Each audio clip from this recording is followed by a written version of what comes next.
আলাইকুম ওয়া রাহমাতুল্লাহি ওয়া বারাকাতুহু। আলহামদুলিল্লাহ ওয়াসসালাতু ওয়াসসালামু আলা রাসূলিল্লাহ। রুকিয়া শারঈয়ার চতুর্থতম দার্সে আজ ইনশাআল্লাহ আমরা জিন জাতির মৌলিক কিছু বিষয় নিয়ে আলোচনা করব। একজন মুমিন হিসাবে অথবা জিনের আসর বা মাসুস শয়তান সম্পর্কে জানার পূর্বে এবং তার ট্রিটমেন্ট বা রুকিয়া শারঈয়া জানার পূর্বে জিন সম্পর্কে যে ধারণাগুলো আমাদের ক্লিয়ার থাকা জরুরি।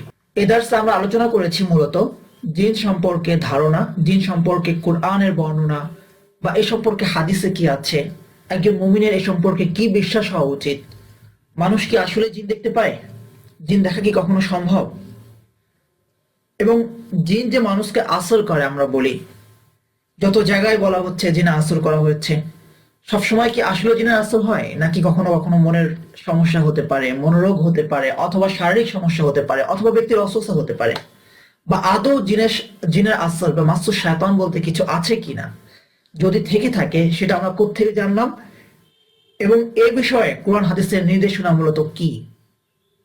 তো বোঝাই যাচ্ছে যে এই বিষয়গুলো আমাদের জন্য গুরুত্বপূর্ণ। এ বিষয়ে রুকিয়া আলোচনার পূর্বে মানুষের মতো আল্লাহ তাদেরকেও বিবেক বুদ্ধি দিয়ে, অনুভূতি শক্তি দিয়ে সৃষ্টি করেছেন। ভালো মন্দের বিভাজন জিনদের মাঝেও আল্লাহ সুবহানাহু ওয়া তাআলা দিয়েছেন। এ গোষ্ঠীর নাম জিন রাখা হয়েছে কারণ জিন শব্দের অর্থ গোপন।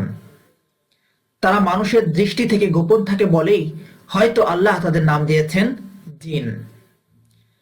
জান্নার জন্য এটা বাবে নাসরায়নসুর একটি মাসদার, জিন্নান হয়, জান্নান হয়, যার অর্থ হলো ইখতাফা, লুকায়িত হলো। আবার জান্নাল লাইলু ফালাম্মা জান্নাল লাইলু রাআ কাওকাবা ক্বালা হাদা রাব্বি, কোরআনের একটি আয়াত আছে, যখন রাত গভীর হলো, আধারচ্ছন্ন হলো, একটা অর্থ হলো আধারচ্ছন্ন হওয়া।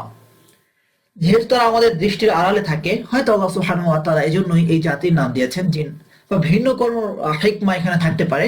এটা একটা অনুমান নির্ভর ভাষাবিদদের একটা মত শুধুমাত্র। আল্লাহ রাব্বুল আলামিন কোরআনের প্রায় 50 বার জিনের আলোচনা করেছেন, সুতরাং জিন জাতিকে অস্বীকারের কোনো সুযোগ নেই। 50 বার আল্লাহ সুবহানাহু ওয়া তাআলা জিনের আলোচনা করেছেন। তবে বিষয়টা হলো যে জিন অস্বীকারের সুযোগ নেই, আবার যে কোনো কিছু ঘটলেই যে আমরা জিনের ঘাড়ে দোষ চাপিয়ে দেই তারও কোনো সুযোগ নেই। আল্লাহ সূরাতুল জিন নামে একটি পূর্ণাঙ্গ সূরা নাযিল করেছেন, সেখানে জিন জাতির বিভিন্ন বিষয়, যদি এই সূরাটা আপনি পড়েন, আমার সম্পর্কে 2 মিনিট কথা শুনলে কি আমার সম্পর্কে আপনি বুঝবেন না যে আসলে পুরোটা জানা সম্ভব নয়, কিন্তু একটা ধারণা তো পাওয়া যাবে যে এই মানুষটা সম্পর্কে, সে বাঙালি না সে কেমন। ঠিক একইভাবে সূরা জিন পড়লে একটা মৌলিক একটা ধারণা আমাদের চলে আসে জিন জাতি সম্পর্কে। তো যাই হোক, আমরা কোরআন মাজিদের বিভিন্ন জায়গা থেকে কয়েকটি আয়াত আমরা এখানে উল্লেখ করছি যে আসলে জিন জাতি সম্পর্কে আমাদের বিশ্বাসটা কেমন হওয়া চাই। সূরা হিজর আল্লাহ সুবহানাহু ওয়া তাআলা 27 ও 28 নম্বর আয়াতে বলেছেন, ওয়ালাকাদ খলাকনাল ইনসানা মিন সালসালিম মিন হামাইম মাসনুন ওয়াল জান্না খলাকনাহু মিন ক্বাবলু মিন নারিস সামুম। অবশ্যই আমি মানুষকে সৃষ্টি করেছি শুকনো ঠনঠনে কালচে কাদা মাটি থেকে, এবং এর পূর্বে জিনকে সৃষ্টি করেছি উত্তপ্ত অগ্নিশিখা থেকে। তো এখান থেকে আমরা বুঝতে পারি যে জিন জাতিকে আল্লাহ সুবহানাহু ওয়া তাআলা মানুষের পূর্বে সৃষ্টি করেছেন। এই পৃথিবীতে মানুষ আসার পূর্বে আল্লাহ সুবহানাহু ওয়া তাআলা জিন জাতিকে পাঠিয়েছেন, এবং সৃষ্টির ধরন ভিন্ন। জিনের সৃষ্টি আগুন থেকে, মানুষের সৃষ্টি মাটি থেকে। আমি মানুষ ও জিন সৃষ্টি করেছি যেন তারা আমার ইবাদত করে। ওমা খলাকতুল জিন্না ওয়াল ইনসা ইল্লা লিয়াবুদুন, মানুষ এবং জিন জাতিকে শুধুমাত্র এর জন্য সৃষ্টি করেছি যেন তারা আমার ইবাদত করে। ঠিক একইভাবে আল্লাহ সুবহানাহু ওয়া তাআলা সূরা জিনে বলেছেন, জিন জাতিরা, একদল জিন তারা একে অপরের আলোচনা করছিল, সে আলোচনার প্রসঙ্গে তারা একটা কথা বলেছে, সেটা আল্লাহ সুবহানাহু ওয়া তাআলা কোরআন মাজিদে উল্লেখ করে দিয়েছেন। তাদের কথোপকথন সেটা কি, কুন্না তরাইক ইক্তিদাদা আন্না মিন্নাস সালিহুনা মিন্না দুনা যালিক কুন্না তরাইক ইক্তিদাদা, আমাদের মাঝে আছে সৎকর্মশীল এবং আমাদের মাঝে আছে এর ব্যতিক্রম, কেউ সৎ কেউ অসৎ, আমরা ছিলাম বিভিন্ন মত ও পথে বিভক্ত। মানুষকে যেমন আল্লাহ সুবহানাহু ওয়া তাআলা ভালো মন্দের জ্ঞান দিয়ে, হেদায়েত দিয়ে পাঠিয়েছেন, এবং কেউ সৎ, সে বিবেককে, সেই ওহীর জ্ঞানকে ভালো কাজে ব্যয় করেছে, কেউ খারাপ কাজে ব্যয় করেছে, ঠিক একইভাবে জিন জাতির মাঝেও এই বিভক্তি আছে। কারণ আল্লাহ সুবহানাহু ওয়া তাআলা রাসূল প্রেরণ করেছেন জিন ও মানুষ উভয়ের উদ্দেশ্যে। কোরআন দিয়েছেন উভয়কে, পূর্বে বিভিন্ন আসমানি কিতাব জিনদের উদ্দেশ্যে নাযিল হয়েছে। আমরা জিন জাতি সম্পর্কে ততটুকুই বিশ্বাস করব যতটুকু আল্লাহ সুবহানাহু ওয়া তাআলা জানিয়েছেন। তো এই যে যেমন আমি মানুষকে সৃষ্টি করেছি শুকনো ঠনঠনে মাটি থেকে, তার পূর্বে জিন জাতিকে সৃষ্টি করেছি। আচ্ছা, মানুষ সৃষ্টির পূর্বে কি জিন জাতি জানতো যে মানুষ আসবে? আসবে না। সুতরাং এই বিশ্বাস তাদের জন্য জরুরি ছিল না। ইবলিস তো মুমিন ছিল, কিন্তু যখন সে মানুষ সম্পর্কে আল্লাহ সুবহানাহু ওয়া তাআলার কথাকে অস্বীকার করলো, রাদ করলো, তখন সে কাফির হয়ে গেল। ঠিক একইভাবে আমাদের ইমানের যে মৌলিক বিষয়গুলো আছে, আমানতু বিল্লাহি ওয়া মালাইকাতিহি ওয়া কুতুবিহি ওয়া রুসুলিহি ওয়াল ইয়াউমিল আখির, এই যে 6টা অথবা 7টা বিষয় আমরা গণনা করি, কেউ দুটিকে একটা ধরে, কেউ দুটো ধরে। তো এই যে বিষয়গুলো, এগুলো মানে মৌলিক বিষয়, ইমান আনতে হবে, না আনলে মুমিন থাকবে না। তো একজন মানুষ জিন সম্পর্কে কিছু জানলোই না, তার কথা ডিফারেন্ট, কিন্তু সে যখন একটি আয়াত জানলো, সে আয়াতকে সে অস্বীকার করলো, জিন সম্পর্কে হোক কিংবা ভিন্ন কোনো বিষয় সম্পর্কে হোক, তখন সে কাফির হয়ে যাবে। সুতরাং কোরআনে এতগুলো আয়াত যখন এলো এবং একজন ডাক্তার জানলো যে জিন সত্য, জিন আল্লাহ সুবহানাহু ওয়া তাআলা সৃষ্টি করেছেন, সে ওটা অস্বীকার করলো, সে কাফির হয়ে যাবে। সুতরাং এই জন্যই জিনের আলোচনাটা একটা গুরুত্বপূর্ণ আকিদার একটা পার্ট। আল্লাহ সুবহানাহু ওয়া তাআলা বলেন আরেকটা জায়গায় ইবলিস সম্পর্কে, সে ছিল জিনদের একজন, সে তার রবের আদেশ লঙ্ঘন করলো। কানা মিনাল জিন্নি ফাফাসাকা আন আমরি রাব্বি, সূরা কাহফ এটা এসেছে 50 নম্বর আয়াতে। নিশ্চয় সেও তার দলবল তোমাদেরকে দেখে এমন ভাবে যে তোমরা তাদেরকে দেখো না। ইন্নাহু ইয়ারাকুম হুয়া ওয়া কাবিলুহু মিন হাইথু লা তারাউনাহুম, এটা সূরা আরাফ নাযিল হয়েছে। এই আয়াত থেকে আমরা জানতে পারি জিন আমাদেরকে দেখতে পারে। আল্লাহ সুবহানাহু ওয়া তাআলা আমাদেরকে এমন একটা পদার্থ দিয়ে বা এমন কিছু বস্তু দিয়ে সৃষ্টি করেছেন যেটা জিনের দেখা সম্ভব, কিন্তু আমাদের পক্ষে জিনকে দেখা সম্ভব নয়। এই আয়াত থেকে বেশ কিছু বিষয় স্পষ্ট হয় যে আসলে কি আমরা জিনকে দেখতে পারি কিনা, বা অনেকে যে দেখে, ছায়া দেখে, অমুক দেখে, তমুক দেখে, সেটা আসলে কি, ইনশাআল্লাহ এ সম্পর্কে আমরা আলোচনা করব। আল্লাহ সুবহানাহু ওয়া তাআলা সূরা আনআমে বলেছেন, ইয়া মাশাআল্লাহ জিন্নি ওয়াল ইনসি, হে জিন ও মানুষ দল, তোমাদের মধ্য থেকে কি তোমাদের কাছে রাসূলগণ আসেননি? আলাম ইয়াতিকুম রাসূলুম মিন ক্বাবলিকুম, আল্লাহ সুবহানাহু ওয়া তাআলা কিয়ামতের দিন জিজ্ঞেস করবেন, আলাম ইয়াতিকুম রাসূলুম মিনকুম, তোমাদের কাছে কি তোমাদের মধ্য থেকে রাসূলগণ আসেননি, যারা তোমাদের কাছে আমার আয়াতসমূহ বর্ণনা করত, ইয়াতলুনা আলাইকুম আয়াতি, এবং তোমাদেরকে তোমাদের এই দিনের সাক্ষাতের বিষয়ে সতর্ক করত, ওয়ায়ুনদিরুনাকুম লিকা ইয়াউমিকুম হাদা, তারা বলবে ক্বালু, আমরা আমাদের নিজেদের বিরুদ্ধে সাক্ষ্য দিলাম, শাহিদনা আলা আনফুসিনা। আল্লাহ সুবহানাহু ওয়া তাআলা এই যে এই কাফের, মুমিন এবং জিনদের সম্পর্কে মন্তব্য করছেন, বা আল্লাহ সুবহানাহু ওয়া তাআলা বলছেন আসলে দুনিয়ার জীবন তাদেরকে প্রতারিত করেছিল, গাররাতুহুমুল হায়াতুদ দুনিয়া, এবং তারা নিজেদের বিরুদ্ধে সাক্ষ্য দেবে যে তারা কাফের ছিল, ওয়াশাহিদু আলা আনফুসিহিম আন্নাহুম কানু কাফিরিন। এই আয়াত থেকে স্পষ্ট হয়ে যায় আল্লাহ সুবহানাহু ওয়া তাআলা মানুষ ও জিন জাতি উভয়ের কাছে রাসূল প্রেরণ করেছেন। তো সে কথাগুলোই আমরা বলছি। আমাদের আকীদা কেমন হওয়া উচিত? জিনদের সৃষ্টি করা হয়েছে আগুন দিয়ে, আল্লাহ রাব্বুল আলামিন মানুষ সৃষ্টির আগে জিন সৃষ্টি করেছেন। মানুষ সৃষ্টি ও জিন সৃষ্টির উদ্দেশ্য অভিন্ন, এক আল্লাহ সুবহানাহু ওয়া তাআলার ইবাদত করা। জিনদের কাছেও তিনি নবী ও রাসূল প্রেরণ করেছিলেন, বিচার দিবসে জিন জাতিকে বিচারের সম্মুখীন হতে হবে। জিনের অস্তিত্বের বিশ্বাস ইমানের দাবি। জিন জাতির অস্তিত্ব অস্বীকারী ব্যক্তি মুমিন থাকবে না। জিন সংক্রান্ত আয়াত তার কাছে পৌঁছলো বা ইসলামের বিধান তার কাছে পৌঁছলো, সে অস্বীকার করলো, সে কাফির হয়ে যাবে। সায়েন্স বলছে না, বিজ্ঞান ভিন্ন কথা বলছে, এ ধরনের কথা বলার কোনো সুযোগ নেই। ইবলিস ও তার বংশধররাও জিন, তারা কিয়ামত পর্যন্ত মানুষকে ধোঁকা দেবে। এই যে আমরা বলি শয়তানের ধোঁকায় প্রতারণা করেছি, এরাও জিন। সুতরাং আল্লাহ সুবহানাহু ওয়া তাআলা জিন জাতিকে মানুষকে ধোঁকা দেওয়ার, মানুষকে ক্ষতি করার একটা ক্ষমতা দিয়েছেন। তাই বলে কি যিনি ইচ্ছা করলে মানুষকে ক্ষতি করতে পারে? মানুষ কি এতটাই ভালনারেবল? ইনশাআল্লাহ সে সম্পর্কে আমরা আলোচনা করব। তারা মানুষের রক্তে মাংসে চলতে পারে, এটা আল্লাহ সুবহানাহু ওয়া তাআলা কোরআন মাজিদে হাদিস থেকে আমরা জানতে পারি। তো হাদিসের কয়েকটি হাদিস আমরা পড়ছি। আবু সালাবা আল কুশানি রাদিয়াল্লাহু তাআলা আনহু বর্ণনা করেন, রাসূল সাল্লাল্লাহু আলাইহি ওয়াসাল্লাম বলেন, তিন প্রকার, আল জিন্নু সালাসাতু আসনাফ, এক প্রকার হলো যাদের ডানা আছে, লাহুম আজনিহা, তা শূন্যে ওড়ে, ইয়াসিরুনা ফিল জাওফি, ইয়াসিরুনা ফিল জাওফি, এক প্রকার সাপ বিচ্ছু হয়ে থাকে, আরেক প্রকার আশেপাশে অবস্থান করে এবং প্রস্থান করে। অর্থাৎ আমাদের ঘরের আশেপাশে যেখানে জিন আমাদের শরীরের রক্ত প্রবাহে চলতে পারে, সেখানে বা আমাদের শরীরে মিশতে পারে, সো আমাদের ঘরের আশেপাশে, আমাদের বাথরুমে বিভিন্ন জায়গায় জিন থাকতে পারে, এবং এটা হাদিস দ্বারা প্রমাণিত।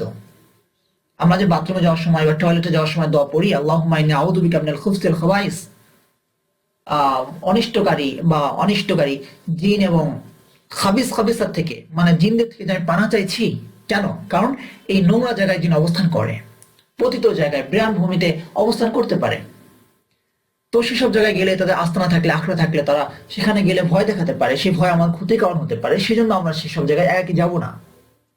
বা দোয়া পড়ে যাবো, যেমন বাথরুমে যাওয়ার সময় অবশ্যই যেতে হবে, দোয়া পড়ে ঢুকি। স্বাভাবিকভাবে যে আমি আমার অবস্থান, আমি আমার চলাফেরা করব, তো এখানে জিনকে আল্লাহ সুবহানাহু ওয়া তাআলা সে পাওয়ার দেননি। সে তো আমার শরীরেও থাকতে পারে, এই জন্য কি আমি আমার মাঝেও থাকবো না, আমি হারিয়ে যাবো? কোথায় হারাবো? কোন জায়গা আছে? তো আব্দুল্লাহ বিন ওমর রাদিয়াল্লাহু তাআলা আনহু বর্ণনা করেন যে রাসূল সাল্লাল্লাহু আলাইহি ওয়াসাল্লাম বলেন, তোমাদের কেউ যখন পানাহার করে সে যেন ডান হাত দিয়ে পানাহার করে। ফালইশরাব ওয়া লিয়াকুল বিয়ামিনিহি, কারণ শয়তান বাম হাতে খায়, বাম হাতে পানাহার করে, পান করে। এটা মুসলিমের 2020 নম্বর হাদিস। তো এই হাদিস দ্বারা আমরা প্রমাণিত বুঝতে পারলাম যে জিনের পানাহার আছে, জিনের জীবনযাপন আছে, যেমন আমাদের আছে। সুতরাং জিন জাতিকে অস্বীকারের কোনো সুযোগ নেই। ঠিক একইভাবে আল্লাহ সুবহানাহু ওয়া তাআলা কোরআন মাজিদের একটি জায়গায় বলেছেন, সেও তোমার বংশধরদেরকে দেখে, সেও তার বংশ তোমাদেরকে এমন ভাবে দেখে যে তোমরা তাদেরকে দেখতে পাও না। ইন্নাহু ইয়ারাকুম মিন হাইথু ইন্নাহু ইয়ারাকুম হুয়া ওয়া কাবিলুহু মিন হাইথু লা তারাউনাহুম, যে আয়াতটা আমরা পূর্বেও আলোচনা করেছি। তোমাদেরকে আজ কোনো মানুষ পরাজিত করতে পারবে না। এটা হলো বদরের যুদ্ধের কাহিনী। ইবলিস মানুষ সেজে এলো, এসে সে বলছে কাফেরদেরকে, মক্কার মুশরিকদেরকে প্রতারিত করে বলছে, লা গালিবা লাকুমুল ইয়াওমা মিনান নাস ওয়া ইন্নী জারুল লাকুম, আজ তোমাদেরকে কেউ পরাজিত করতে পারবে না আর আমি তোমাদেরকে সাহায্য করব। ওয়া ইন্নী জারুল লাকুম, তোমাদের প্রতিবেশী, তোমাদের সাথে আছি আমি। দিন এসে অভয় দিচ্ছে। এরপর যখন দুদল সংঘর্ষে লিপ্ত হলো, ফালাম্মা তারাআতিল ফিয়াতানিন, একদল অপর দলের মুখোমুখি হলো, একদল অপর দলকে দেখতে পাচ্ছে, মানে সংঘর্ষে লিপ্ত হলো। তারাআতিল ফিয়াতানিন নাকাসা আলা আকিবাইহি, সে উল্টো পালালো আর বলল, ওয়াকালা ইন্নী আরা মা লা তারাউনা, ইন্নী, আমি এমন কিছু দেখতে পাচ্ছি যা তোমরা দেখতে পাচ্ছ না। ইন্নী আরা মা লা তারাউনা, আমি আল্লাহকে ভয় পাই। ইন্নী আখাফুল্লাহ, আর আল্লাহ চরম শাস্তিদানকারী, আল্লাহু শাদীদুল ইকাব। এই আয়াত দ্বারা প্রমাণিত হলো যে জিন ফেরেশতা দেখতে পায়, এবং সে মানুষ জিনকে দেখতে না পেলেও জিন বিভিন্ন আকৃতিতে এসে মানুষকে ওয়াসওয়াসা দিতে পারে। অর্থাৎ মানুষ দেখতে পাচ্ছে একটা মানুষ, তারই মতো একটা ছাগল, একটা কুকুর, আসলে ছাগল কুকুর না, জিন একটা ওয়াসওয়াসা দিচ্ছে মানুষকে। মানুষ জিনকে দেখতে পায় না, কিন্তু জিন মানুষকে একটা ওয়াসওয়াসা দিচ্ছে। সে একটা জিন দেখতে পাচ্ছে, বা একটা ছাগল দেখতে পাচ্ছে, বা একটা ভয়ঙ্কর প্রাণী দেখতে পাচ্ছে, এতটুকুই পারে মূলত। মাসুর শয়তান বা জিনের আসর সম্পর্কে, আদৌ মাসুর শয়তান বা জিনের আসর সম্ভব কিনা, এই সম্পর্কে ইনশাআল্লাহ আমরা আলোচনা করব। স্মরণ করো আমার দাস আইয়ুবকে, যখন সে তার রবকে ডেকে বলল, শয়তান তোমাকে স্পর্শ করেছে এবং এই স্পর্শ কষ্ট ও আযাবের। অযকুর আবদানা আইয়ুব ইয নাদা রাব্বাহু আন্নী মাসসানিয়াশ শায়তানু বিনুসবিন ওয়া আযাব। এই আয়াত দ্বারা একদম স্পষ্ট হয়ে যায় নবী আইয়ুব আলাইহিস সালামকে পর্যন্ত শয়তান মাস করেছিল। যে মাসের কারণে বা যে আসরের কারণে তিনি কষ্টে পতিত হয়েছিলেন, তিনি অসুস্থ হয়েছিলেন, তিনি আল্লাহ সুবহানাহু ওয়া তাআলার কাছে দোয়া করছেন, যা তিনি কুরআন মাজিদে স্পষ্ট করে বলে দিয়েছেন। সুতরাং মাসুর শয়তান পসিবল, যার দ্বারা রোগ হতে পারে, মানসিক ক্ষতি হতে পারে, মানুষ ভীতিগ্রস্ত হতে পারে, জিন মানুষকে আসর করতে পারে, স্পর্শ দ্বারা মস্তিষ্কের বিকৃতি ঘটাতে পারে, জিন মানুষের উপর ভর করতে পারে, তাকে প্রভাবিত করতে পারে, তার স্বাভাবিক কাজ কর্ম ও আচার ব্যবহারকে ব্যাহত করতে পারে। তবে মানে এ নয় যে সমাজে প্রচলিত জিনে ধরা, বোবা ধরা, বাতাস লাগা বা ঘাড়ে জিন থাকার সমস্ত কাহিনী সত্য। বাচ্চাকে নিয়ে বাইরে বের হয়েছি, জিনে নজর লাগতেই পারে, কিন্তু তার মানে এই নয় যে বাচ্চা ঘরে এসে কান্নাকাটি করা মানেই তার বাতাস লেগেছে। হ্যাঁ, বাতাস লাগতে পারে, ঠান্ডা লাগতে পারে সেখান থেকে, এর মানে এই নয় যে শীত সম্পূর্ণ জিনের। এটা লক্ষ্য রাখতে হবে। বোবা ধরা, বোবা ধরার সায়েন্টিফিক কিছু ব্যাখ্যা আছে। জিন যেমন মানুষকে জাগ্রত অবস্থায় আক্রান্ত করতে পারে, ঘুমের অবস্থায় আক্রান্ত করতে পারে, কিন্তু কিছু কিছু মানুষ আছে শুধু ঘুমের সময় তার বোবায় ধরে। এর মানে কি সবসময় জিনের আসর? না, এটা স্বপ্নও হতে পারে বা ভিন্ন কিছু হতে পারে। ইনশাআল্লাহ এই সম্পর্কে আমরা আলোচনা করব বিস্তারিত যখন এই বিষয়গুলো নিয়ে আলোচনা করব। তবে জিনের আসলে সত্য সেটাও হতে পারে। কোন একটা দিকে আমরা পক্ষপাতিত্ব করব না, পক্ষপাতিত্বের দোষে আমরা দুষ্ট হব না, সব দিকে আমাদেরকে লক্ষ্য রাখতে হবে। আবার কখনো কখনো জিনের আসরের কারণে যেমন মানসিক সমস্যা হতে পারে, ঠিক একইভাবে মানসিক সমস্যা বা সাইকিয়াট্রিক প্রবলেমও হতে পারে। আর যদি শয়তানের পক্ষ হতে কোনো প্ররোচনা তোমাকে স্পর্শ করে, তবে তুমি আল্লাহর আশ্রয় চাও, নিশ্চয় তিনি সর্বশ্রোতা। ওয়াইম্মা ইয়ানসাগান্নাকা মিনাশ শাইতানির রাজিম ফাস্তাইয বিল্লাহ ইন্নাহু সামিউন আলিম, সর্বশ্রোতা সর্বজ্ঞানী। তার মানে বোঝা গেল শয়তানের পক্ষ থেকে প্ররোচনা আসতে পারে, মাস হতে পারে। আর যখন মাস আসবে তখন আল্লাহ সুবহানাহু ওয়া তাআলার কাছেই আশ্রয় চাইতে হবে। এই আয়াত দ্বারা যেমন মাস সাব্যস্ত হয়, তেমনি আয়াত দ্বারা করণীয় কি সেটিও নির্ধারিত হয়ে যায়। তো জিন যে মানুষকে আক্রান্ত করে, যেটা স্পষ্ট হয়ে গেল আমাদের কাছে, সেটা কয়ভাবে হতে পারে এখানে আমরা 4 ভাবে দেখাচ্ছি। এক হলো ওয়াসওয়াসা প্রক্ষেপণ, প্রক্ষেপণ। যেমন ইবলিস, সেও তো জিন। فوسوس إليه الشيطان قال يا آدم هل أدلك على شجرة الخلد وملك لا يبلى, যেটা আল্লাহ সুবহানাহু ওয়া তাআলা বলেছেন যে জান্নাতে যখন আদম হাওয়া ছিলেন আলাইহিস সালাম, তখন শয়তান তাদেরকে ওয়াসওয়াসা দিয়ে বলেছিল, আমি কি তোমাদেরকে হাল আদুল্লুকুম আলা শাজারাতিল খুলদি, হাল আদুল্লুকুম আলা শাজারাতিল খুলদি, আমি তোমাদেরকে চিরদিন বেঁচে থাকার অমরত্বের গাছকে দেখিয়ে দেব না? তাহলে শয়তান তাদেরকে ওয়াসওয়াসা দিয়েছিল, অর্থাৎ মনে হচ্ছে শয়তান তাদের সাথে কথা বলছে, কিন্তু সেই কথাটা কি আসলে ওয়াসওয়াসা। শয়তান আমাদের সামনে আসছে, জিন ভয় দেখাচ্ছে, আসলে এটা কি ওয়াসওয়াসা। একটা কুকুর দেখতে পাচ্ছি, ভয় পেয়ে গেলাম, যেখানে কুকুর নাই, বা কিছু দেখলাম আসলে ওখানে কিছু নাই, কিন্তু শয়তান এটা কি দিচ্ছে? ওয়াসওয়াসা দিচ্ছে। যেভাবে আদম আলাইহিস ইসলামের সাথে হাওয়া আলাইহিস ইসলামের সাথে তারা কথা বলছিলেন, যেটা একটা ওয়াসওয়াসা ছিল, জাদুর মাধ্যমে। আল্লাহ সুবহানাহু ওয়া তাআলা মানুষকে এতটা ভালনারেবল করে সৃষ্টি করেনি। আমরা যেমন জিনকে দেখতে পারি না, ঠিক একইভাবে আমরা জিনের কিছু কার্যক্রম আমরা দেখতে পারি না। কারণ যে জিন দেখতে পাচ্ছি বা তার চলাফেরা, তার খাওয়া দাওয়া, এইগুলো আমরা দেখবো কোত্থেকে? সেগুলো আমাদের পঞ্চ ইন্দ্রিয়ের অনুভূতির বাইরে। সুতরাং সেই কিছু কার্যকলাপ একটা জিন করে থাকে, যেগুলোকে আমরা জাদু বলছি, সেহের বলছি। সেহের মানে গোপন, এটা আমাদের অনুধাবনের বিষয় নয়। সুতরাং এই জিনের বিভিন্ন কার্যকলাপ করে, বিভিন্ন কৌশল, যেটাকে আমরা জাদু বলছি, সেই জাদুর মাধ্যমেও জিন আমাদেরকে আক্রান্ত করতে পারে। নজর নিক্ষেপ, ইন্নাহু ইয়ারাকুম, সে তোমাদেরকে দেখছে।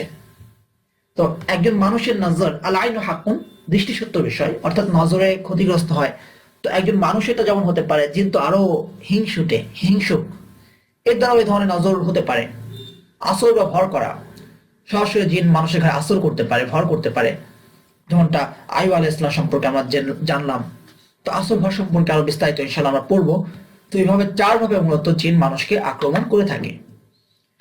আজকে দার্স এতটুকু, ইনশাআল্লাহ জিন সম্পর্কে আরো বিস্তারিত আমরা পরবর্তী দার্সে পড়বো।